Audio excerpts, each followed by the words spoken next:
Meus amados irmãos, a paz do Senhor, tudo bem? Que alegria! Nós estamos exatamente estudando esse período tão interessante, que é exatamente, meus amados irmãos, o período que antecede ao retorno de Israel, tá bom? Para a sua terra. E no nosso encontro de hoje, eu quero trabalhar com você com Jeremias, capítulo 29, ok? E esse é um capítulo muito importante, porque Jeremias é o profeta do Senhor Deus e explica, gente, não adianta nós nos armarmos para lutar contra a Babilônia.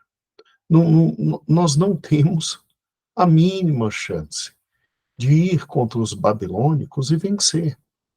Então, gente, vamos botar uma coisa na cabeça, vamos entender que nós erramos. Vamos nos humilhar diante de Deus. Muito bem, o povo não escuta. O povo não escuta, se levantam falsos profetas. Jeremias registra isso e Jeremias diz: bem, já que vocês não querem se curvar, então, infelizmente, esse povo virá e esse povo vai levar vocês escravizados e nós estaremos escravizados por 70 anos. Abra comigo, por gentileza, em Jeremias, capítulo de número 29. Jeremias, capítulo de número 29. Ok? Olha que interessante. Versículo número 4 em diante, assim diz. Jeremias 29, 4 em diante. Assim diz o Senhor dos Exércitos, o Deus de Israel, a todos os que foram transportados, que eu fiz transportar de Jerusalém para a Babilônia. Está vendo o controle de Deus sobre todas as coisas? Não foi Nabucodonosor que simplesmente teve o poder de vencer a batalha contra Zedequias. Foi o Senhor que entregou, né? E olha o que o Senhor diz ao seu povo: edificai casas e habitai-as.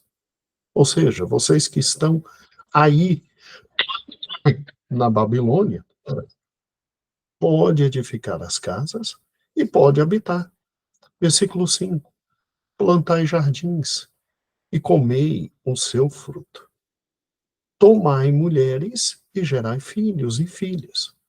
Tomai mulheres para vossos filhos e dai vossas filhas a maridos, para que tenham filhos e filhas. Multiplicai-vos ali e não vos diminuais. Ou seja, o tempo que vocês vão ficar exatamente fora é um tempo grande, é um tempo amplo, não tem o que fazer. Então, vai construir uma casa, vai plantar vinha, vai tocar a vida como dá, case seus filhos, deem suas filhas em casamento, e vocês vão ficar lá um bom tempo. Versículo 7. Procurai a paz da cidade para onde vos fiz transportar. Então, não é para ficar fazendo um levante, porque vocês não vão sair por força própria.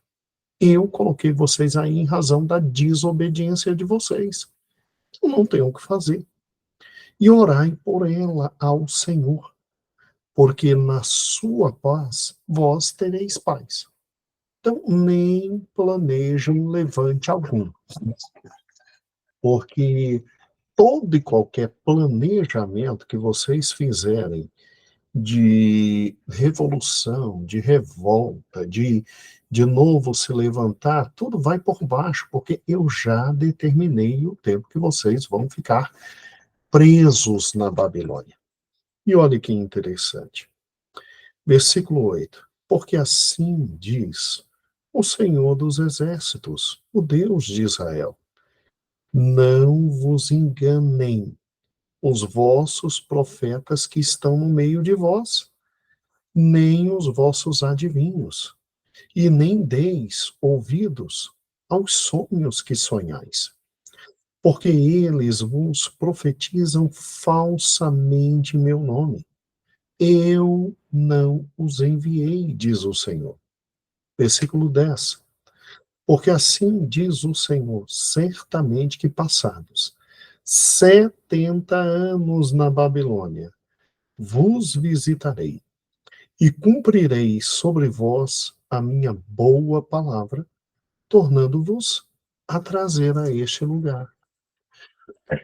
Olha que fato fantástico. Não deixa ninguém te enganar por uma razão simples. Porque mesmo aqueles que dizem que falam em meu nome estão mentindo. Mesmo aqueles que já são reconhecidos como profetas, se vierem com uma palavra diversa desta que eu estou trazendo, não são profetas que falam a verdade. Vocês vão ficar lá 70 anos. E depois de 70 anos, eu vou cumprir minha palavra e eu vou trazer vocês de volta, né? Olha que interessante. Eu trarei vocês a este lugar. E aí vem um versículo que eu acho fantástico. Normalmente se prega sobre ele, se ensina sobre ele, fora do contexto dele, né? E aí vem versículo 11. Porque eu bem sei os pensamentos que penso de vós, diz o Senhor, pensamentos de paz e não de mal, para vos dar o fim que esperais. E versículo 12. Então me invocareis.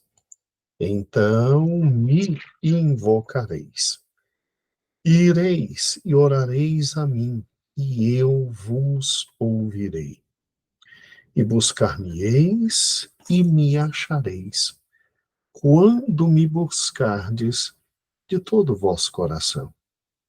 E serei achado de vós, diz o Senhor. E farei voltar os vossos cativos, e congregar-vos-ei de todas as nações, e de todos os lugares para onde vos lancei, diz o Senhor, e tornarei a trazer ao lugar de onde vos transportei. De onde vos transportei. Incrível, né? A palavra do Senhor. Então, nós temos que ter em mente exatamente esse fenômeno. Deus está no controle de absolutamente tudo nesse momento. E eles foram para a Babilônia como escravos. Primeiro o Reino do Norte em 722. Depois o Reino do Sul em 586, 87, 86. E Deus estava no controle de tudo em razão de quê? Em razão de um fato muito simples, direto e objetivo. O Senhor, ele tinha todo o poder para evitar uma situação tão catastrófica como essa. Mas o povo de Deus se afastou tanto do Senhor, tanto da presença do Senhor, não ouviu os profetas, nem no norte, nem no sul, então tá bom. Vamos ficar 70 anos fora, como escravos, e não se preocupem. Vocês vão fazer aquilo que tinham que fazer para evitar tudo isso. Vão me buscar e vão me invocar de todo o coração. E eu, como sou bom e maravilhoso, eu ainda terei misericórdia de vocês.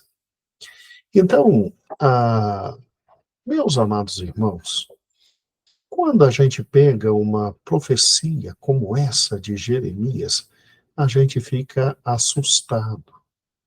Assustado porque, em primeiro lugar, como é que Deus simplesmente ele avisa para o seu povo são 70 anos? Porque ele é Deus do tempo. Ele é Deus do espaço. Ele é Senhor que controla tudo, ele é soberano. E realmente, 70 anos após, vem a primeira leva com Zorobabel. Depois, tempos depois, vem a segunda leva com Esdras. E tempos depois vem a segunda, terceira leva de judeus com Neemias. Só o tempo de retorno deu aí entre 70 e 80 anos, mas com 70 anos Deus começa a cumprir a sua palavra.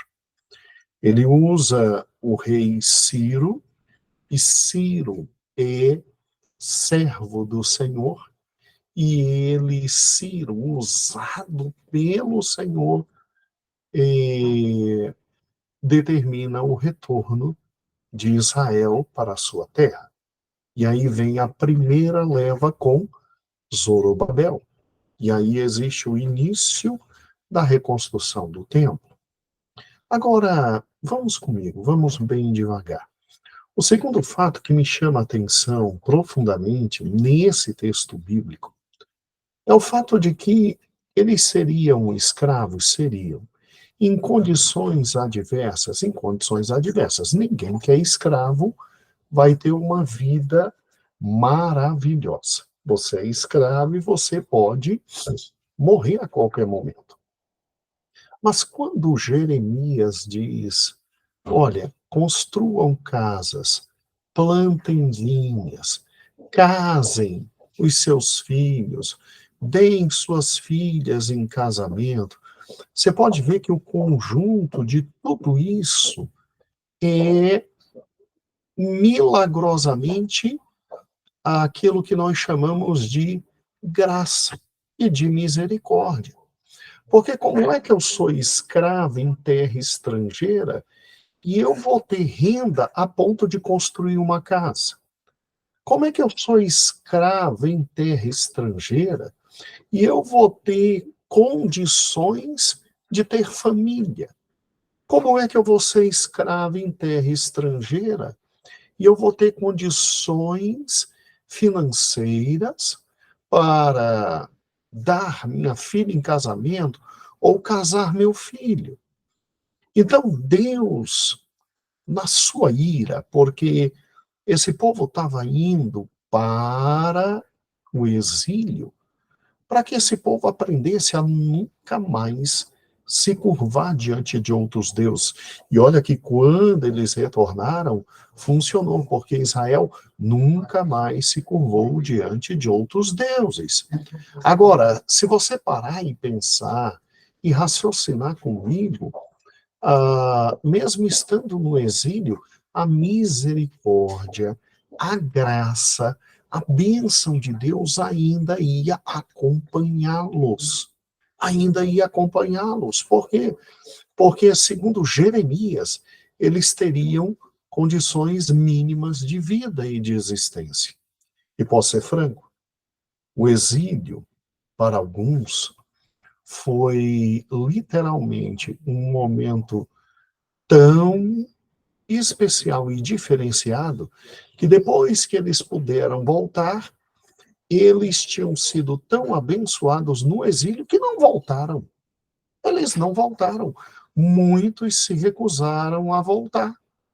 Muitos se recusaram a voltar.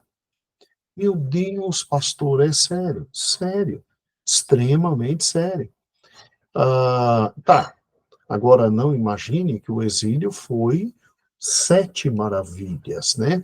Que o exílio foi férias coletivas para eles. Não, as dificuldades eram tremendas.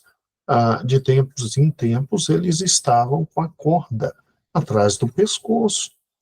Eu me lembro perfeitamente de um texto em Daniel, Daniel que viveu no exílio, foi da primeira leva de exilados por Nabucodonosor. Irmãos, Daniel simplesmente, ele tem do rei um sonho, o rei se perturba com o sonho, Ninguém sabe a interpretação do sonho, porque o rei não tinha condições de contar o sonho, e o rei simplesmente disse: ó, vocês são sábios e se virem. Vocês vão ter que saber o que eu sonhei e dizer o que eu sonhei e interpretar o que eu sonhei.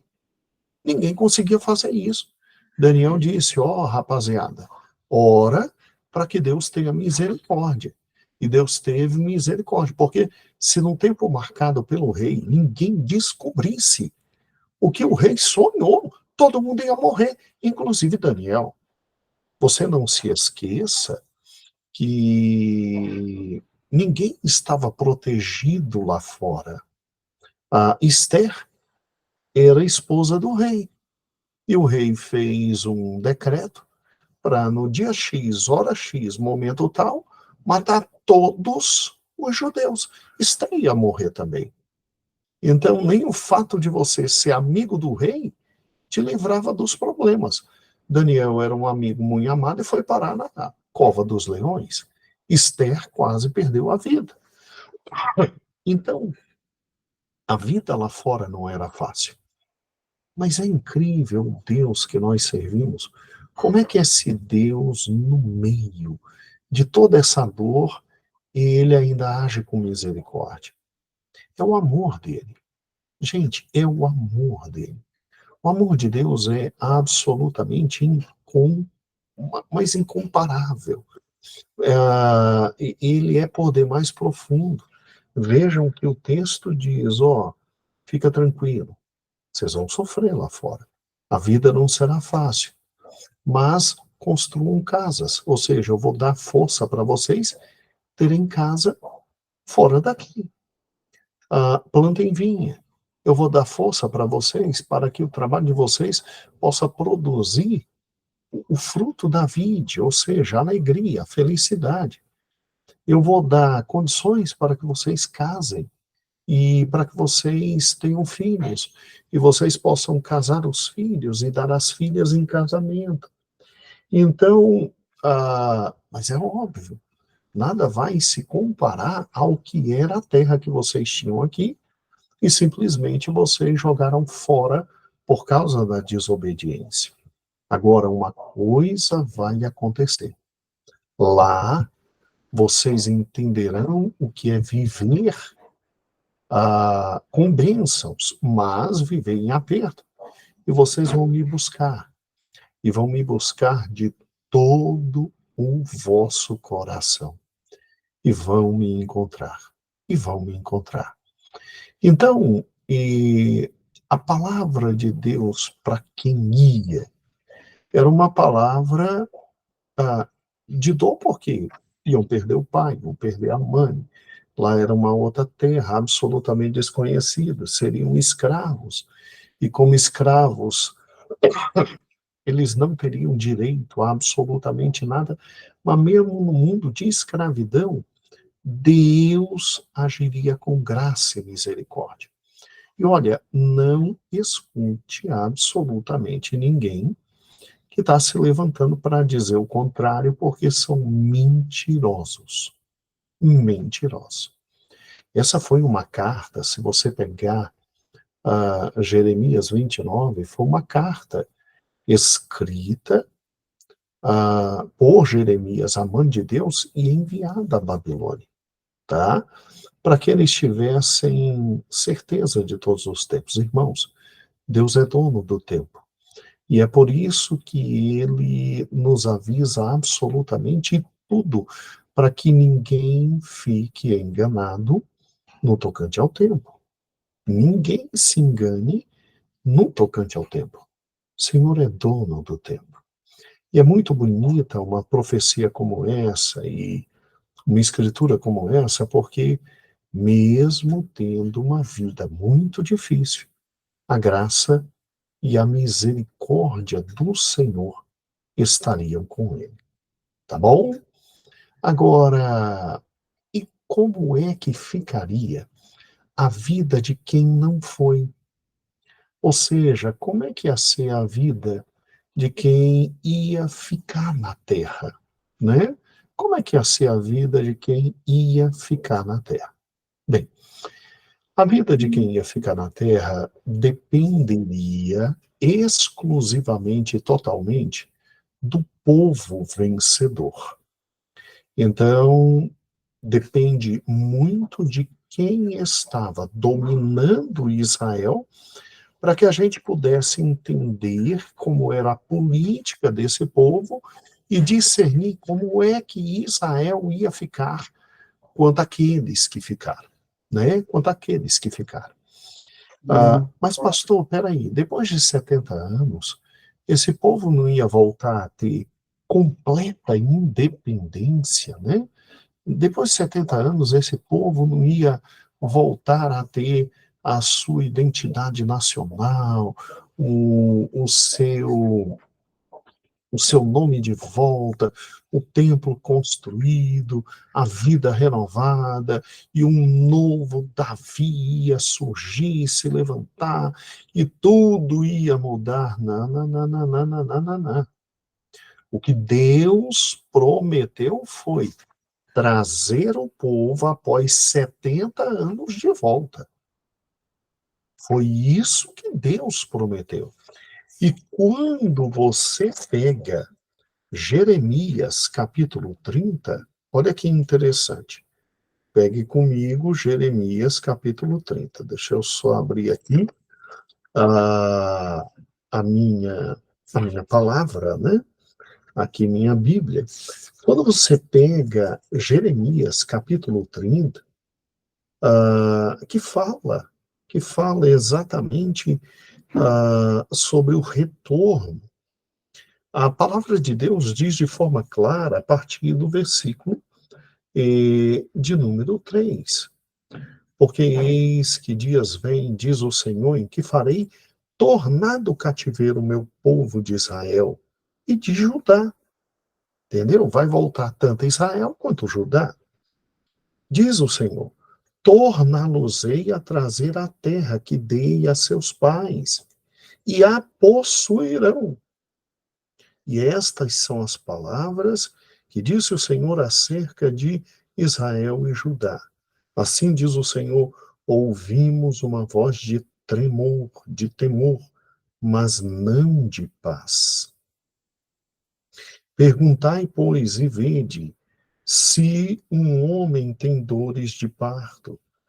Porque, pois, vejo a cada homem com mãos sobre os lombos, como quem está dando luz. E porque se tem tornado macilento todos os rostos? Ah, porque aquele dia é tão grande que não houve outro semelhante. É tempo de angústia para Jacó.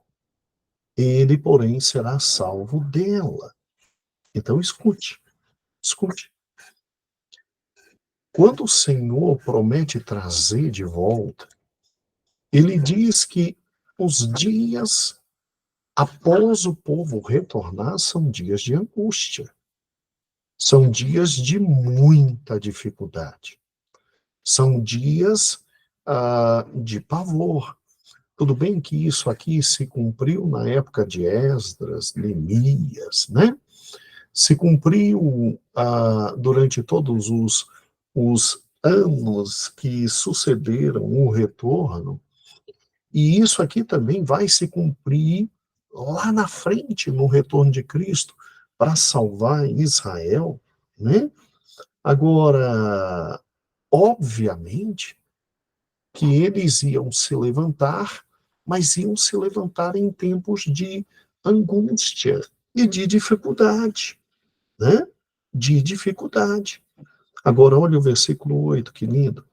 Porque será naquele dia, diz o Senhor dos Exércitos, que eu quebrarei o seu jugo do teu pescoço, quebrarei as suas ataduras, e nunca mais se servirão deles os estranhos. Quer dizer, vai chegar a época em que, depois de retornar, o Senhor vai dar a Israel uma libertação completa e, literalmente, Israel não servirá mais nenhum outro estranho. A gente sabe perfeitamente que desde a queda de Jerusalém, 586 a.C., até o ano de 1947, quando o Estado de Israel surgiu, Israel sempre esteve na mão dos outros povos, em angústia, mas sempre esteve na mão dos outros povos. Mas Jeremias tinha que se cumprir, tá certo? E aí, quando surge o Estado de Israel, você tem exatamente o início do cumprimento desta profecia, tá?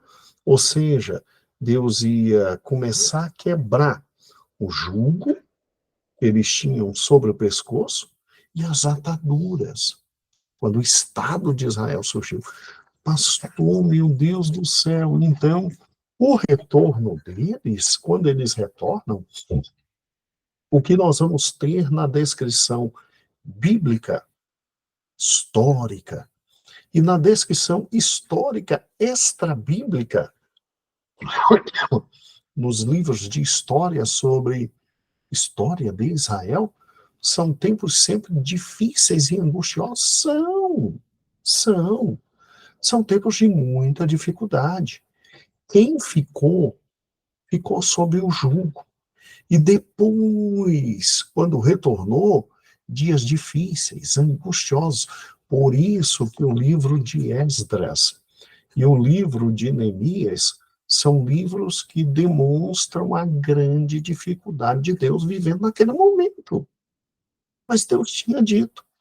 Agora, Deus também prometeu: eu vou tirar de você o jugo. E isso começou a acontecer em 1947, quando o Estado judeu surgiu, tá? E por que o Senhor diz começou? Por uma razão simples. Isso vai se completar, esta profecia há de se completar com a volta de Cristo, para salvar seu irmão mais novo. E eles vão olhar para as mãos de Cristo e reconhecer o Senhor Jesus. E então é por isso que naquele território não tem tanta paz. Começou a libertação, mas virá uma grande libertação. Então, quando a gente olha para Esdras e Neemias, a gente vê exatamente isso: o povo voltando e dias muito difíceis, mas muito difíceis mesmo. Pastor, se quando o povo está voltando, os dias são difíceis, então, enquanto eles estavam na terra, a coisa devia ser feia. Sim, sim. Tão feia e tão horrível a vida era deles ali na terra de Israel, que eu creio que a descrição mais fantástica desse momento está no capítulo 1, ali de Neemias, porque quando chegam as notícias de que está tudo destruído, tudo jogado, tudo arrebentado, e olha que Esdras já tinha voltado, Zorobabel já tinha voltado, Neemias chora, se angustia, e aí o rei permite que ele venha.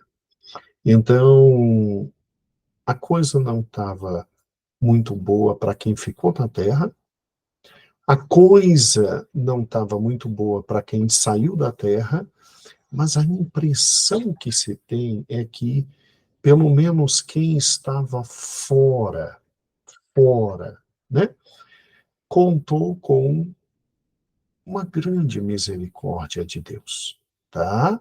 Uma grande misericórdia de Deus. E é óbvio que aqui, para que você saiba como ficou a terra depois da desolação babilônica, aí é só pegar o nosso estudo bíblico diário de Lamentações de Jeremias.